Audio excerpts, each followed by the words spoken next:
Hello అండి. 'నీ తప్పుకు వారసురాలిని' అనే ఒక మంచి కథ శ్యామలారాణి గారు రాసింది. మనం చదువుకుందాం ఇప్పుడు. చందీ, బొంగురు పోయింది ఆనందరావు కంఠం. ఎందుకు నాన్న అంత బాధపడతావు? చెక్కు చెదరకుండా నవ్వుతూ అంది చందీ. కాదు, ఇలా జరగాలని కాదమ్మా నేను కోరుకున్నది. పట్టుమని 25 లేని నీ వయసు ఎక్కడా? 50కి దగ్గరవుతున్న రాజశేఖరం గారి వయసు ఎక్కడా? కాకి ముక్కుకి దొండపండులా అతని రూపం ముందు అందాల భరిణిలాంటి నిన్ను ఊహించను కూడా లేనమ్మా. వీల్లేదు, ఈ పెళ్లి జరగడానికి వీల్లేదు. జరుగుతుంది నాన్న, జరిగి తీరుతుంది. ఇది నా నిర్ణయం తొణక్కుండా అంది చంది. భార్యను 2 పిల్లలను పోగొట్టుకుని ఏకాకిగా బ్రతుకుతున్న రైస్ మిల్ ప్రొపరేటర్ రాజశేఖరం గారిని చంది పెళ్ళాడుతుందంటే మతిపోతున్నట్లుగా ఉంది ఆనందరావుకి. నీ నిర్ణయం కాదమ్మా ఇది. నిన్ను ఎవరో ఉసిగొల్పుతున్నారు. ఆనందరావు కంఠం పూడుకుపోతుంది. ఎవరో కాదు నాన్న, నన్ను నిర్ణయం తీసుకోమన్నది మన ఇంటి చరిత్ర అన్నది పుట్టెడు బాధను పెదవుల మధ్య బంధించి బింకంగా నవ్వుతూ చెంది గతంలోకి చూస్తున్నాడు ఆనందరావు. సుందరి ఆనందరావుల్ని చూసిన వాళ్ళంతా అందం ఆనందం కలిసి కాపురం చేస్తున్నాయి అనేవారు. ఇంజనీరింగ్ డిగ్రీ, ప్రైవేట్ ఫర్మ్లో ఉద్యోగం, అందమైన భార్య, కలతలు లేని దాంపత్యం, కమ్మని కలగా మొదలైంది అతని సంసారిక జీవితం. ఆనందరావుకి తండ్రి అంటే ప్రాణం. తల్లిలేని లోటు తెలియకుండా పెంచి పెద్ద చేసి ఇంతవాడిని చేసిన ఆ ముసలి తండ్రిని ఎలా సుఖపెట్టగలనా అన్నదే అతని ధ్యాస. తండ్రి తప్ప అతనికి ఇతర బాధ్యతలు లేవు.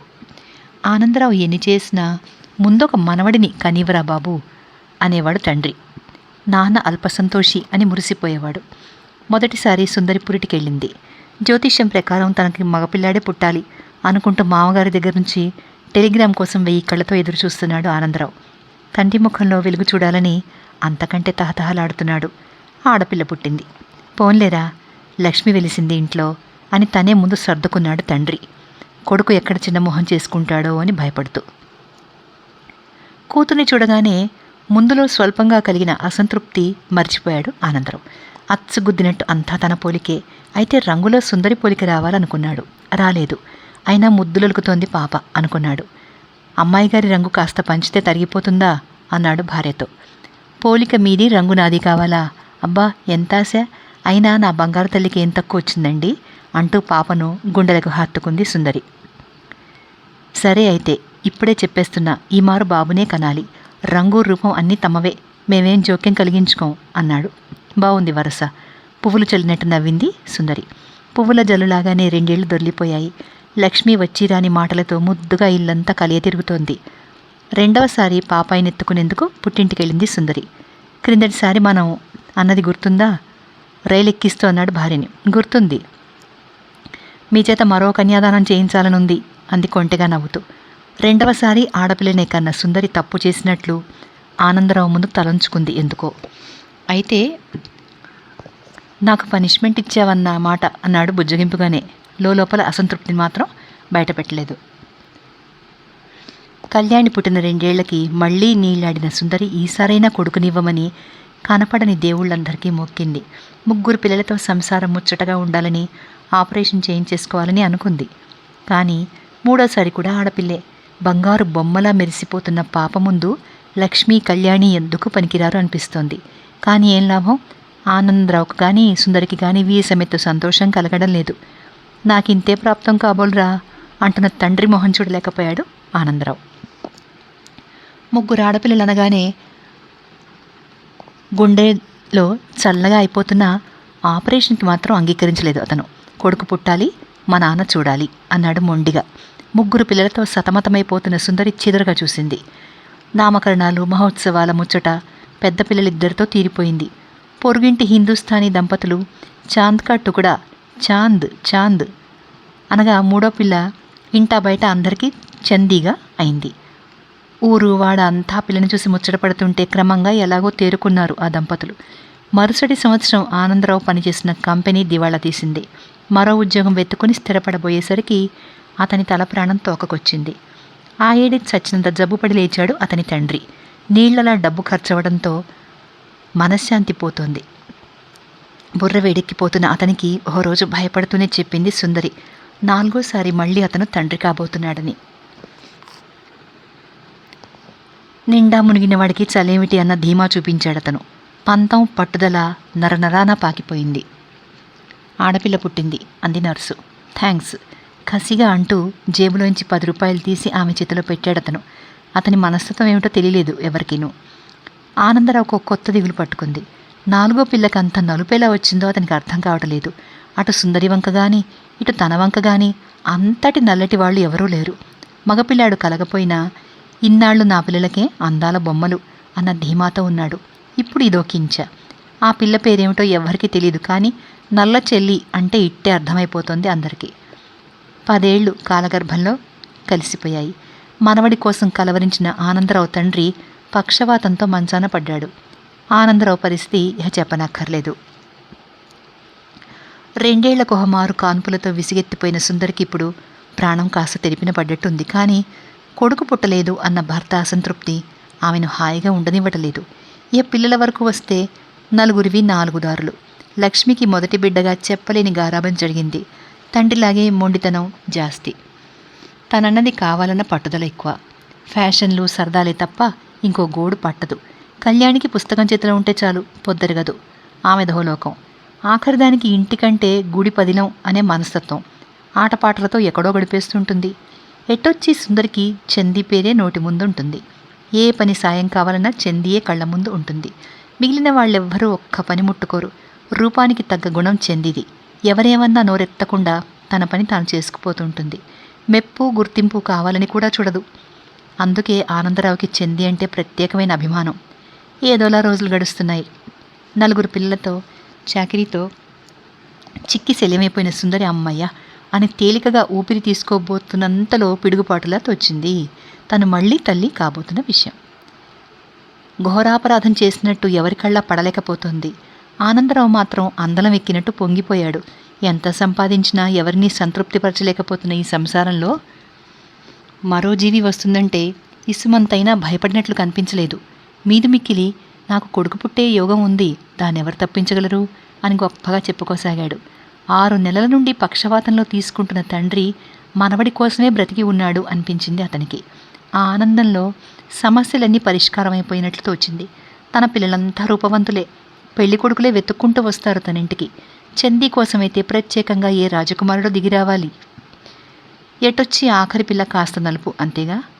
ఏదోలా కష్టపడి ఆ ఒక్క పిల్ల పెళ్లి చేయలేడా తను? అలా సాగిపోయేవి అతని ఆలోచనలు. అతను 16 ఏళ్ల నుండి ఎదురు చూస్తున్న శుభగడియ రానే వచ్చింది. ఒక్క కొడుకు చాలనుకుంటే 2 పుట్టారు, కవల పిల్లలు. అతను సంతోషంతో ఎంత తబ్బిబ్బవుతున్నాడో అనుకుంటారు చూడని వాళ్ళంతా. కానీ ఆనందరావు మొహంలో కళాకాంతి లేవు. ఆ కబురు విని ఆహా అన్నాడు అతి నిర్లిప్తంగా. అప్పటికతని తండ్రి గతించి నెల్లాళ్ళయింది. ఆనందరావుకు అప్పటినుంచే సంసారం భారంగా తోచడం ప్రారంభించింది.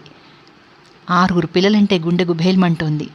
ఇన్నాళ్ళు తనెందుకు భయపడలేదా అని ఆశ్చర్యపోతున్నాడు. కొడుకులు కలిగారన్న ఏ కాస్త సంతృప్తినో భయాలు మింగేస్తున్నాయి. ఆ పిల్లలు పుట్టాక సుందరి ఆరోగ్యం పూర్తిగా క్షీణించింది. పిల్లలు ఎదుగుతున్నారు. లక్ష్మికి 20 నిండాయి. పెళ్లి కొడుకులెవరూ వెతుక్కుంటూ రాలేదు. సుందరి పోరు పడలేక తనే సంబంధాలు వెతకడానికి బయలుదేరాడు. అందమైన పిల్లలకు కూడా అంత కష్టపడి పెళ్లి చేయాల్సి వస్తుంది అని అనుకోలేదు అతను. ఉన్న కాస్త పొలం ఏనాడో కరిగిపోయింది. ఇల్లు తనఖా పెట్టి లక్ష్మి పెళ్లి అయిందనిపించేసరికి కళ్ళు తిరిగినంత పనైంది. పుస్తకాల పురుగు అనుకున్న కళ్యాణి పరీక్షకి ఎందుకు తప్పిందో అని తీగలాగితే డొంక కదిలింది. ఈ మధ్య కళ్యాణి క్లాస్ పాఠాలు చదవడం మానేసి కాంట్రాక్టర్ భూషణరావు కొడుకు వినోద్ చెప్పే ప్రేమ పాఠాలు మాత్రమే వింటోంది అని తెలిసింది. అందరి తండ్రుల్లాగా కష్టమనలేదు ఆనందరావు. ఎంతో పెద్ద మనసుతో పొంగిపోయాడు. తన బిడ్డ లక్షాధికారుల కోడలు కాబోతోంది అనుకుంటే అతనికి మహా సంతోషంగా ఉంది, గర్వంగానూ ఉంది. వెర్రి తల్లి, ఈ మాత్రానికి దిగులెందుకమ్మా? భూషణరావుతో మాట్లాడి అంతా సెటిల్ చేస్తానుండు అన్నాడు ధీమాగా. కానీ అక్కడే చుక్కెదురైంది. వినోద్ మార్కెట్ వాల్యూ లకారం పలుకుతోంది అని తెలియగానే నీరు కారిపోయి నా వల్ల కాదు అని ఓ దండం పెట్టేశాడు. అయితే ఇల్లు నరకంలా తయారైంది. ఆ సందట్లోనే లక్ష్మి పురిటికొచ్చి కొడుకునెత్తుకుని వెళ్ళింది. వినోద్ని తప్ప ఇతరులను పెళ్ళాడను అని పట్టుపట్టింది కళ్యాణి. ఏం చేయాలో దిక్కుతోచక అల్లాడుతున్న రోజుల్లో వినోద్ వచ్చాడు. అటు ప్రేమను ఇటు డబ్బును వదులుకోలేని ఆ అబ్బాయి ఏం చేస్తాం, పోనీ మీ పెద్దమ్మాయికి ఇచ్చినట్టు ఇవ్వండి చాలు, అది మా నాన్న సంతృప్తి కోసం అంటూ ఎంతో త్యాగంగా చూశాడు. ఇంకా జాప్యం చేస్తే కళ్యాణి ఏం అఘాయిత్యం చేస్తుందో అని భయపడిన ఆనందరావు కిక్కురు మనకుండా ఒప్పుకున్నాడు. ఫలితం తనఖాలో ఉన్న ఇల్లు అమ్ముడైపోయి గూడుపోయిన పక్షుల్లా బయటపడ్డారంతా. సంసారం సాగరం అని ఎందుకన్నారో అతనికి బాగా తెలిసొస్తుంది. తనకు తన వాళ్లకు శాంతి సౌఖ్యాలు లేవు. తన తెలివితక్కువతనానికి, అసమర్థతకు తనని తాను తిట్టుకొని రోజు లేదు. కానీ పశ్చాత్తాపం వల్ల పరిస్థితులు చక్కబడవు కదా. ఆనందరావు రిటైర్ అయ్యే నాటికి దారం తెగిన గాలిపటంలా ఉంది ఆ సంసారం. ఇంటర్తో తప్పనిసరిగా చదువు ఆపుకోవాల్సి వచ్చిన చంది మీద ఇంటి పోషణ భారం అంతా పడిపోయింది. రాజశేఖరం గారి రైస్ మిల్లులో ఉద్యోగం చేసి ఆమె సంపాదిస్తున్న 400 ఆ ఇంటికి ఆధారం. ఓ రోజు ఉదయాన లేస్తూనే నల్ల చెల్లి కనిపించలేదు ఇంట్లో. వెతగ్గా నల్ల చెల్లి బదులు ఉత్తరం దొరికింది. చంది, చెప్పకుండా వెళ్తున్నందుకు క్షమించు. నేను అందరిలాంటి మామూలు ఆడపిల్లని. నీ అంత సహనం, మనోనిబ్బరం నాకు లేవు. కోరికలు సరదాలు మాత్రం సగటు ఆడపిల్లలాగానే ఉన్నాయి. అవి ఈ ఇంట్లో తీరవని నాకు బాగా తెలుసు. అందుకే నా దారి నేను చూసుకుంటున్నాను. దేవుడు ఎందుకో నన్ను మీ అందరికీ భిన్నంగానే సృష్టించాడు. ఏ లోపాలు లేని 2 పిల్లలకి పెళ్లి చేయబోయేసరికి మన ఇల్లు ఎంత అధోగతి పాలైందో కనిపిస్తుంది కదా. అందం దారి అందానిదే, డబ్బు దారి డబ్బుదే అని తెలిసాక నీ పెళ్లి మాత్రం అంత సులువుగా అవుతుందని అనుకోగలనా? నేను నల్లటిదాన్ని. డబ్బు జల్లి పెళ్లి చేసే స్థితిలో లేడు నాన్న. అందుకే నన్ను మెచ్చిన, నాకు నచ్చిన మా సైన్స్ టీచర్ సత్యమూర్తి గారు నేను దంపతులం కాబోతున్నాం. నీ లేత భుజాల మీద ఒక బరువు దిగినా మంచిదే అని నా ఉద్దేశం. ఇలా చెప్పకుండా వెళుతున్నందుకు అమ్మ నాన్నల్ని క్షమించమని అడగాలని లేదు. ముందు చూపు లేకుండా వాళ్ళు చేసిన పొరపాట్ల ఫలితమే మనం అని నా నమ్మకం. చెయ్యని పాపానికి శిక్షను అనుభవిస్తున్నట్లుగా ఈ బడుగు సంసారాన్ని నెత్తిన వేసుకున్న నిన్ను చూస్తేనే నాకు బాధగా ఉంటుంది. నిన్ను మాత్రం క్షమించమని కోరుతూ ప్రేమతో నీ నల్ల చెల్లి. ఏడవడానికి కూడా ఓపిక లేని సుందరి కంట ఒక్క నీటి బొట్టు రాలకపోతే ఎలాగో నిగ్రహించుకున్నది అనుకున్నారంతా. మరో 2 నెలలకు ఆ ఇంటితో బంధాలనే తెంపుకుపోయింది సుందరి. ఒకప్పుడు ఆనందానికి ప్రతిరూపం అనుకున్న ఆనందరావు దుఃఖానికి మారుపేరైనాడు. అన్ని విధాలా అధోగతి పాలైనాడు. ఇల్లు సత్రంలా తయారైంది. లక్ష్మి, కళ్యాణి పెద్దింటి కోడళ్ళు. వాళ్ళు వస్తూ ఉంటారు, పబ్బాలు గడుపుకుంటారు, వెళతారు. వాళ్ళకది పుట్టిల్లు. దుక్కిటెద్దులాగా కష్టపడే చందీకి ఎప్పుడన్నా అతిగా కష్టం అనిపించి ఏమాత్రం నోరెత్తినా దుయ్యపడతారు ఇద్దరును. వివేకం తక్కువైన వాళ్ళకి ఎదుటివాడి గోడు పట్టదు కదా మరి. ఆనందరావు లోపలే కుమిలిపోతున్నాడు. ఎప్పుడూ అతని ఆలోచన ఒకటే, చంది పెళ్ళి.